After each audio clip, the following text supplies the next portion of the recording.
Imagine waking up one day and realizing that every ounce of frustration you felt was rooted in trying to control what you can't. Picture this. You're in a heated argument, your heart races, and yet, deep down, you know you can't change their mind. The truth hits you like a cold splash of water. Control is an illusion.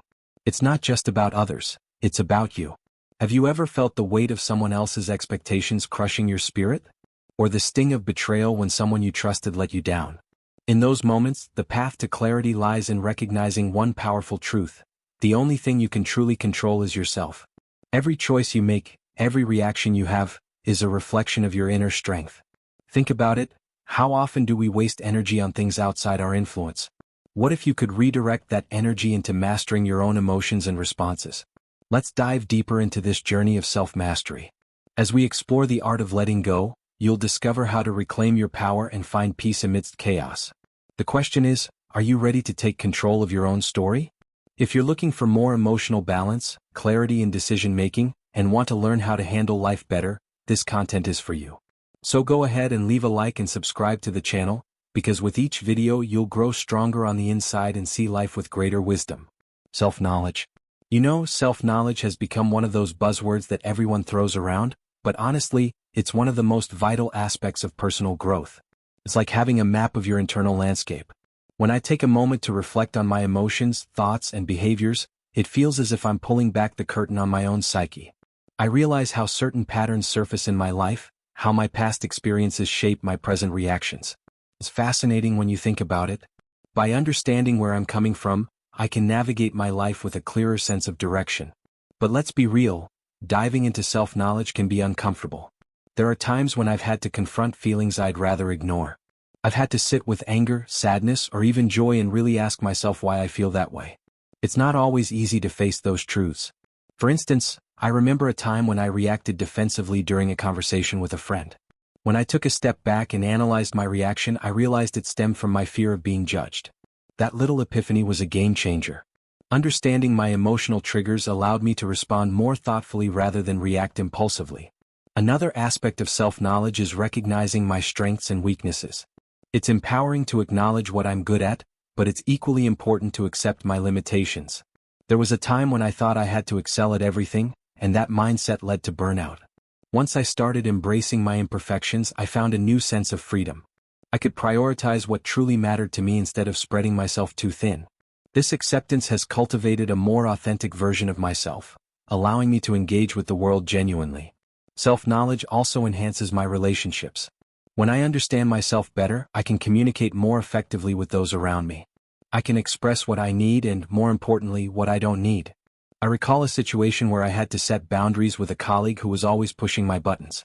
Instead of letting frustration build up, I calmly articulated my feelings, which led to a more positive interaction.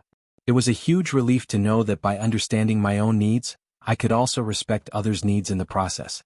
Ultimately, the journey of self-knowledge is ongoing. It's not like I reach a destination and call it a day. As I grow and evolve, so does my understanding of myself. I've learned to embrace this journey as a lifelong adventure. The more I peel back the layers, the more I realize that there's always something new to discover. And honestly, that's what makes life so rich and rewarding. Personal responsibility.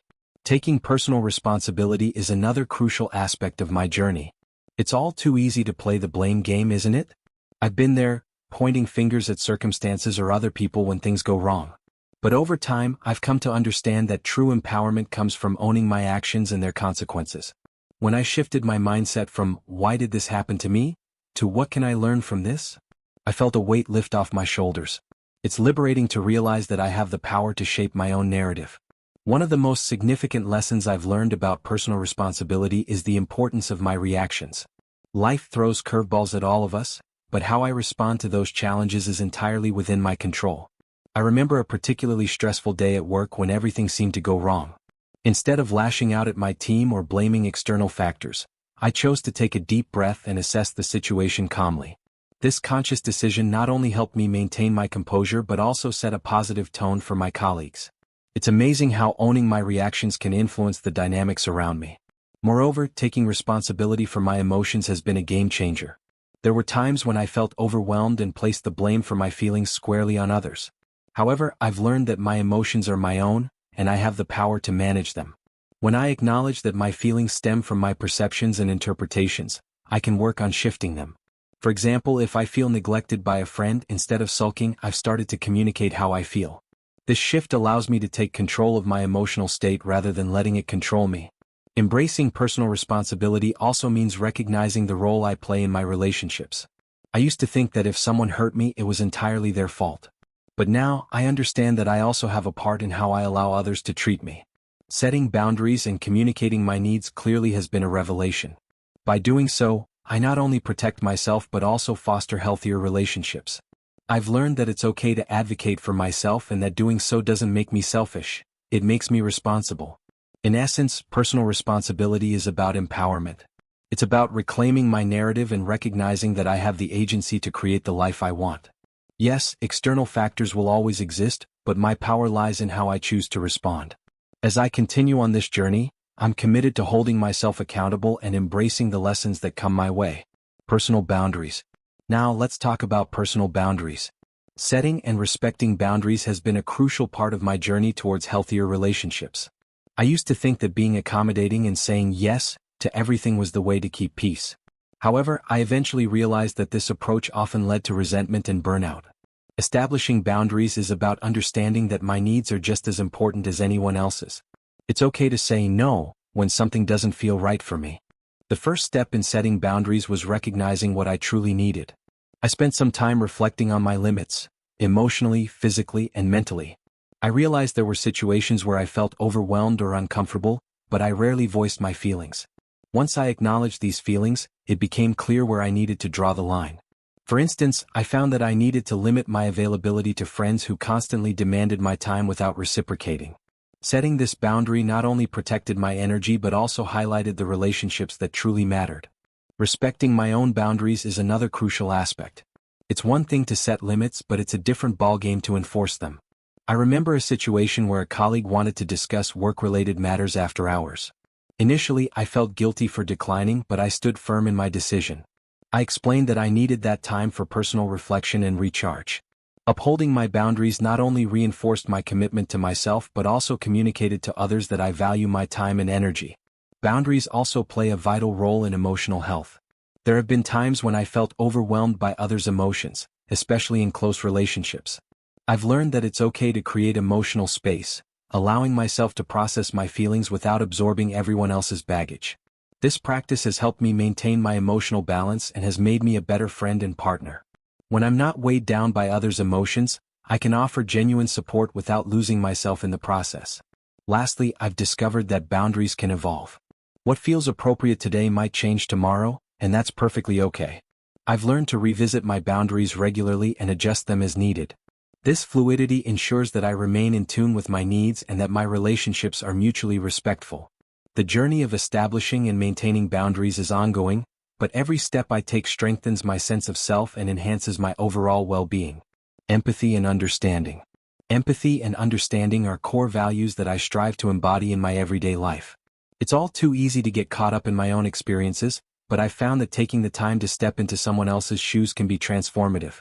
Empathy is not just about feeling sorry for someone, it's about genuinely attempting to understand their feelings and perspectives. I remember a time when a friend was going through a tough breakup. Instead of offering unsolicited advice, I chose to listen. That simple act of being present allowed her to feel heard and validated, which was far more valuable than any solution I could have provided. Understanding that everyone has their own struggles has been a significant lesson for me. I've often been guilty of making snap judgments based on surface-level interactions. However, I've come to realize that everyone is fighting their own battles, and what might seem trivial to me could be monumental for someone else. This perspective shift has allowed me to approach others with greater compassion. The next time I encounter a difficult person or a challenging situation, I remind myself that there's often more beneath the surface. Building empathy also requires active listening. I've learned that it's not enough to hear the words someone is saying, I need to engage with them fully. This means putting aside my own thoughts and distractions and genuinely focusing on the person in front of me. I've made it a point to ask open-ended questions, encouraging others to share their feelings and experiences. This practice not only deepens my connections with others but also enriches my understanding of different perspectives. Moreover, empathy doesn't mean I have to agree with everyone's viewpoint. I can hold space for someone's feelings while still maintaining my own beliefs. It's essential to strike that balance. I recall a heated discussion with a family member about a contentious issue. Instead of trying to convince them of my stance, I chose to listen and validate their feelings. This approach diffused the tension and opened the door for a more respectful dialogue.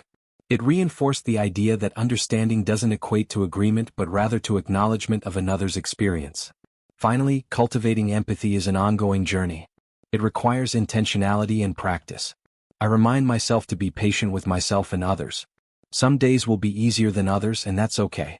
By committing to this path, I'm not only communication skills. When I think about communication, I can't help but realize how crucial it is to express my feelings and needs clearly. I've spent a good chunk of my life tiptoeing around what I really want to say, worrying about how others might react. But I've learned that when I'm assertive, it creates a space for genuine dialogue.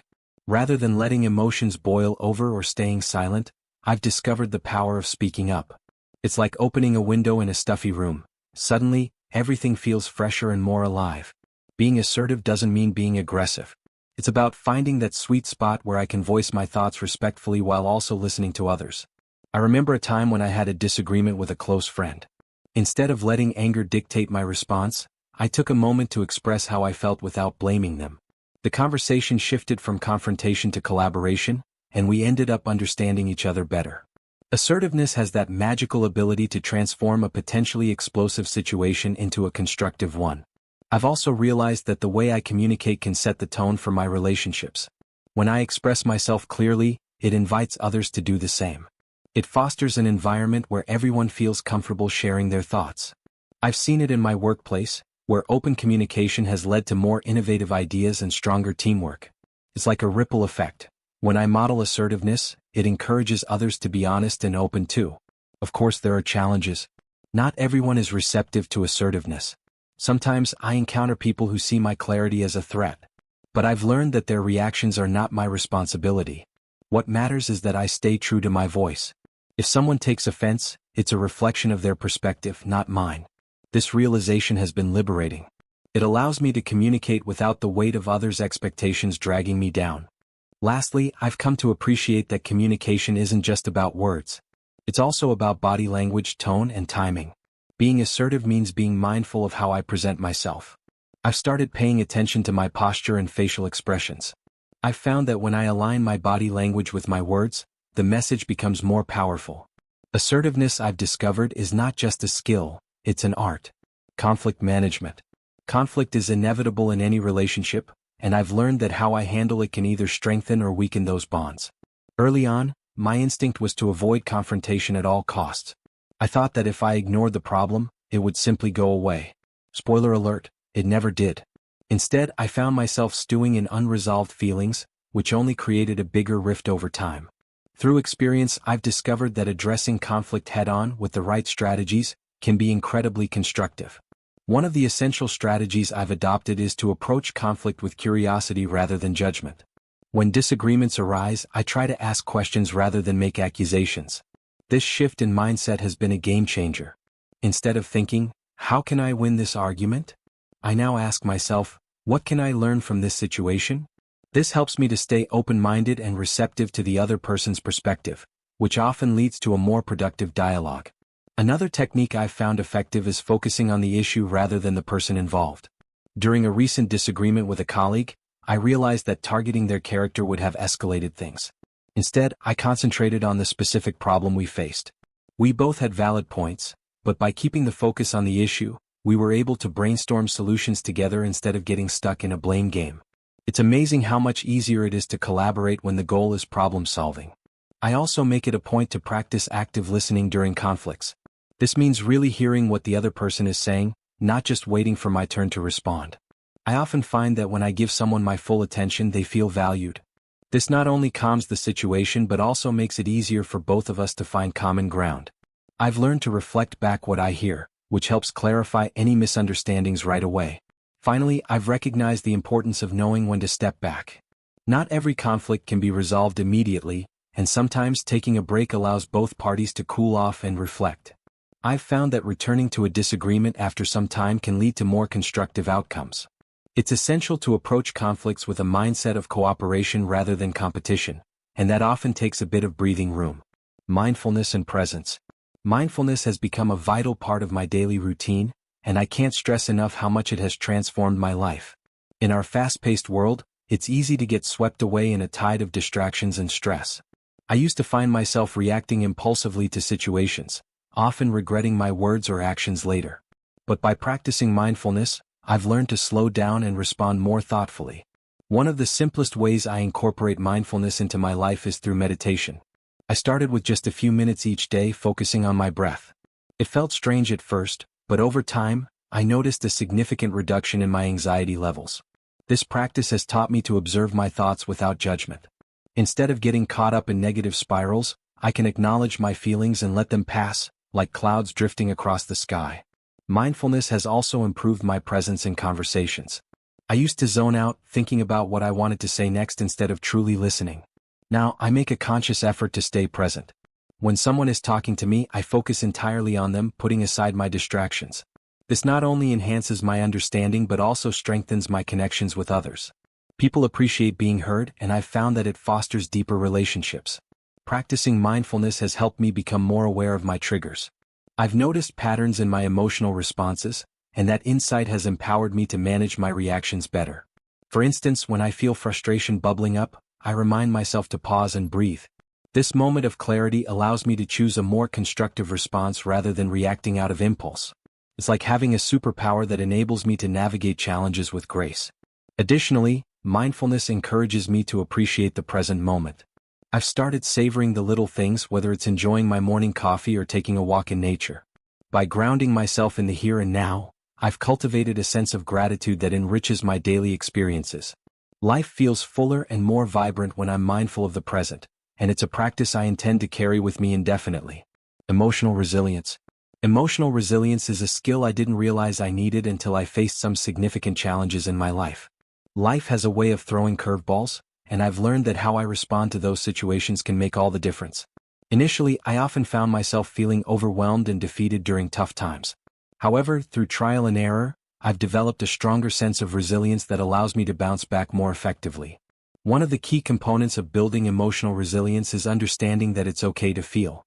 I used to suppress my emotions, thinking that showing vulnerability was a sign of weakness. But I've come to appreciate that acknowledging my feelings is a crucial first step toward healing. Whether it's sadness, frustration, or fear, I've learned to sit with those emotions rather than push them away. This acceptance has given me the freedom to process and move forward. Another important aspect of resilience is adaptability. Life rarely goes according to plan, and I've learned to embrace flexibility. I used to resist change, clinging to familiar routines and expectations.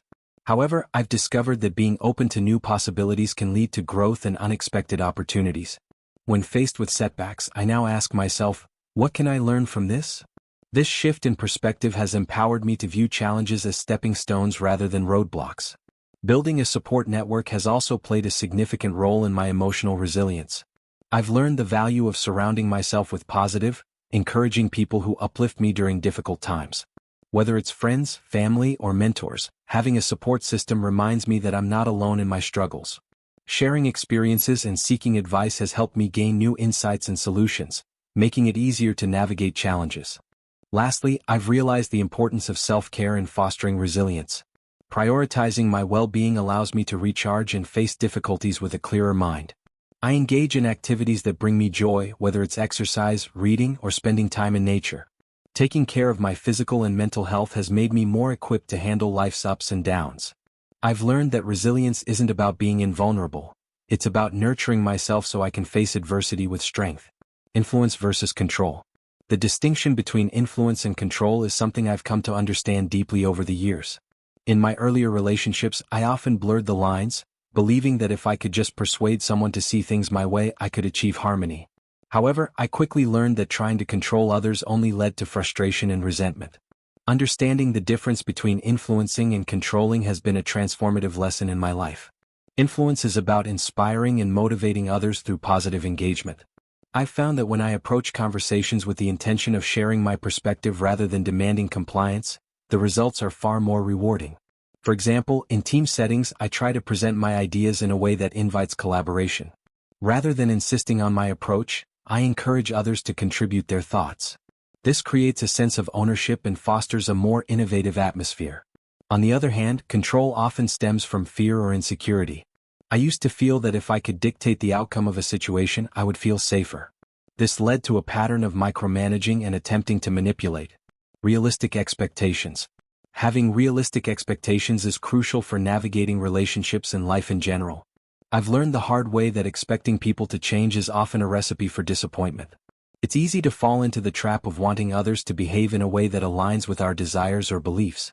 However, I've come to understand that people are complex creatures, shaped by their own experiences, traumas, and motivations.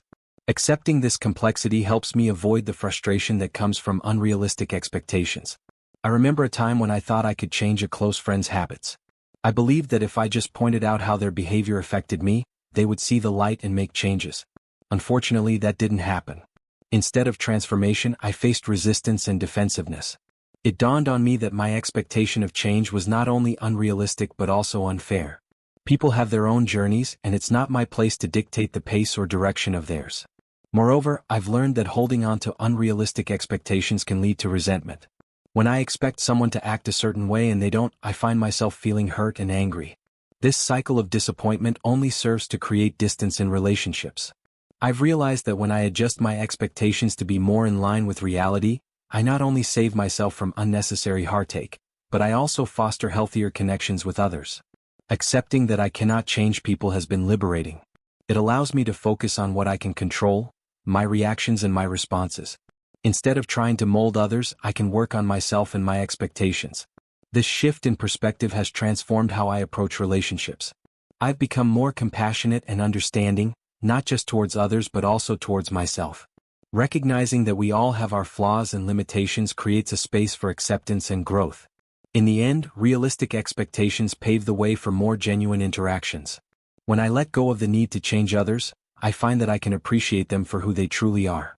It's a process and I'm still learning, but every day I strive to approach my relationships with openness and acceptance, embracing the reality that people are exactly who they choose to be. Self-efficacy. Self-efficacy is the belief in my ability to take action and create change in my life.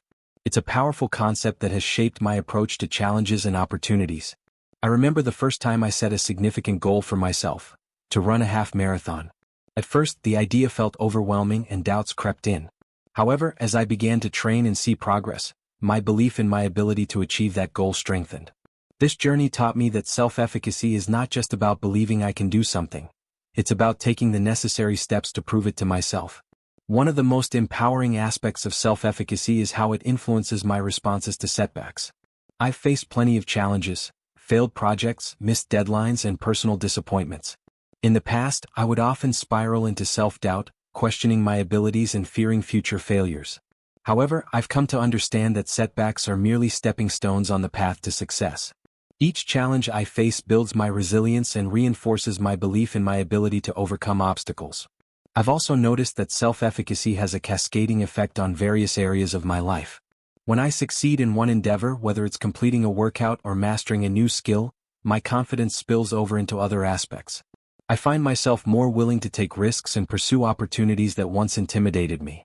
This newfound belief in myself has opened doors I never thought possible, allowing me to explore career paths and hobbies with enthusiasm and determination. Surrounding myself with supportive individuals has played a crucial role in fostering my self-efficacy. I've learned the importance of seeking out relationships that uplift and encourage me. When I share my goals with others and receive their support, my belief in my capabilities strengthens even further. It's a beautiful cycle. The more I believe in myself, the more I am willing to take risks and the more I succeed. Ultimately, self-efficacy is about ownership of my journey. It's about recognizing that I have the power to shape my life and that my actions matter. By nurturing this belief, I can face challenges with courage and resilience, knowing that I possess the tools to create positive change. Each day, I strive to build my self-efficacy, embracing the journey of growth and discovery that comes with it. Self-care practices.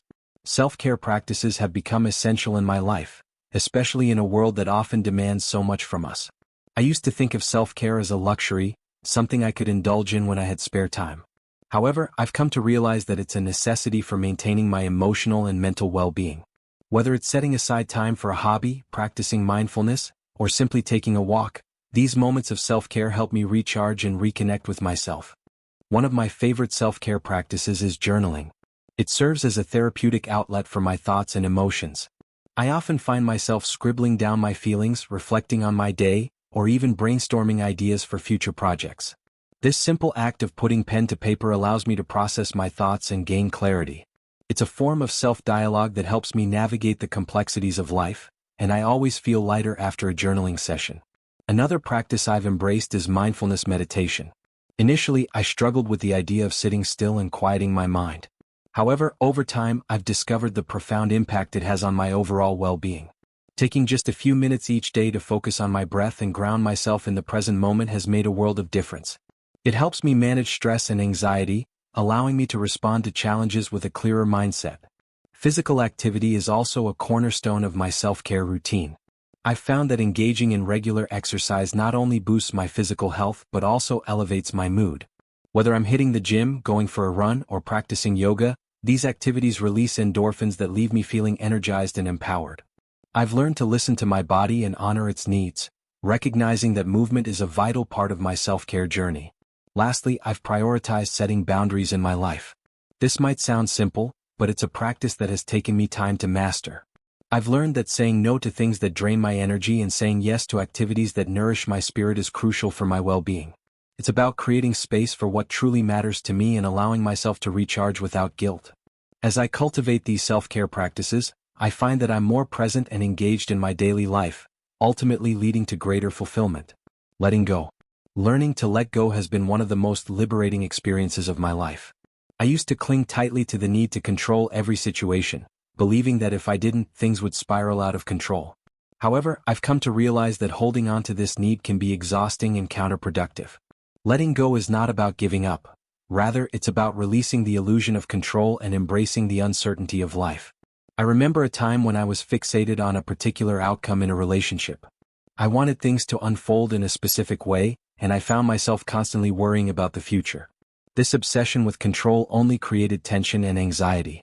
Eventually, I reached a breaking point and decided to let go of my expectations. It was a difficult decision, but as I released my grip, I felt an incredible weight lift off my shoulders. I began to focus on the present moment instead of worrying about what could happen. Letting go also means accepting that not everything will go according to plan. I've experienced setbacks and disappointments in both my personal and professional life, and it's easy to fall into a cycle of frustration. However, I've learned that resistance only prolongs my suffering. By acknowledging that life is unpredictable and that I cannot control every aspect, I've found a sense of peace. I've embraced the idea that every experience, even the challenging ones, can offer valuable lessons. This journey of letting go has also allowed me to cultivate healthier relationships.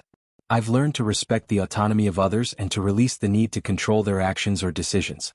Instead of trying to shape the behavior of those around me, I focus on fostering open communication and understanding. This shift has deepened my connections and created a more supportive environment for everyone involved. Ultimately, letting go is a continuous practice. It requires patience and self-compassion as I navigate the complexities of life. Each day, I strive to release the need for control, allowing myself to embrace the present moment and all its uncertainties. In doing so, I find freedom and a deeper appreciation for the beauty of life as it unfolds. Personal growth. Personal growth is an ongoing journey that I've come to value immensely. It's the process of evolving, learning, and becoming a better version of myself. I've realized that growth doesn't happen overnight. It's a series of small, intentional steps taken over time. Each experience, whether positive or negative, contributes to my development and shapes the person I am today. One of the most powerful aspects of personal growth is the opportunity for self-reflection. I've learned to set aside time to reflect on my experiences, choices, and values. This practice helps me gain insight into my strengths and areas for improvement. By understanding myself better, I can make more informed decisions and align my actions with my core beliefs. Self-reflection has become a cornerstone of my growth journey, allowing me to track my progress and celebrate my achievements. Embracing discomfort is another crucial element of personal growth. I've often found that growth occurs outside of my comfort zone. Whether it's taking on new challenges at work, engaging in difficult conversations, or exploring unfamiliar interests, pushing myself beyond. Now let's pivot back to you. As you reflect on your journey, consider this. What if the next time you feel the urge to control someone else's actions, you took a deep breath and redirected that energy inward? Remember, the real power lies in how you respond to the world around you. Imagine the freedom in letting go of the need to manipulate others and channeling that focus into mastering yourself. Ask yourself, how can I apply the principles of Stoicism to my daily life? What small changes can I make today that will lead to greater self-control tomorrow? Think about it, each moment is an opportunity for growth.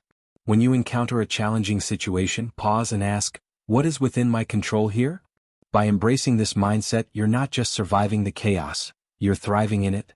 You're becoming the architect of your own destiny. So, as we wrap up, I invite you to share your thoughts. What strategies have you found effective in exercising self-control? Drop your insights in the comments below. Let's continue this conversation and support each other on this path to personal mastery. Remember, the journey of 1,000 miles begins with a single step. What will yours be today?